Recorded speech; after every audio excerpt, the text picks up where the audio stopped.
I'm Brenna Yovanov, and my young adult fantasy, The Replacement, comes out from Razorville in fall 2010.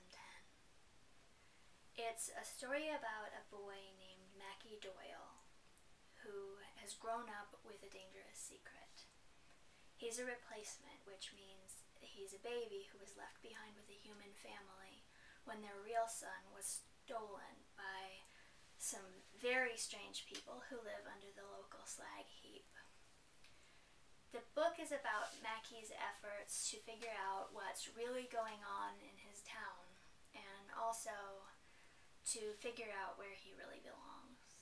And now I'm going to read just a few pages for you.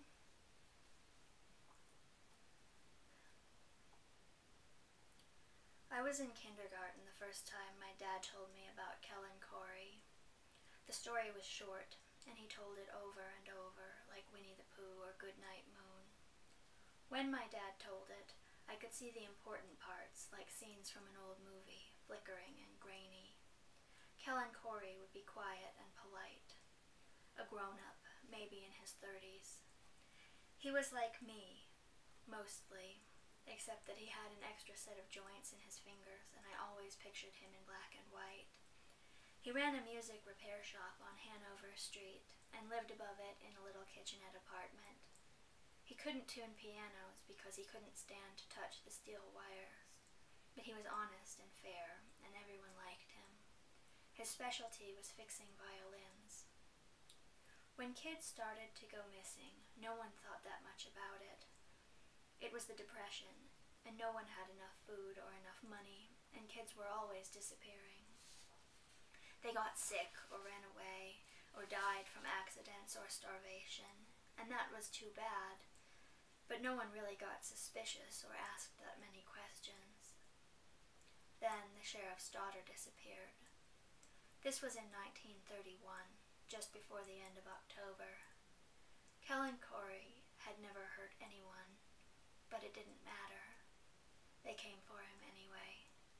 They dragged him out of his little kitchenette apartment and down into the street.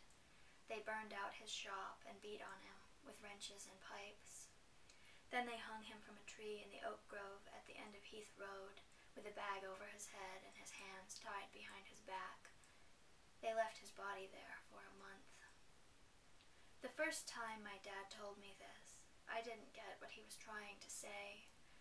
But by the time I was in first or second grade, I was already starting to understand. The moral of the story is don't attract attention. Don't have deformed fingers. Don't let anyone find out how amazing you are at tuning strings by ear. Don't show anyone the true, honest heart of yourself, or else, when something goes wrong, you might wind up rotting in a tree. Everyone has a point of origin, a place they come from. Some people's places are just simpler than others.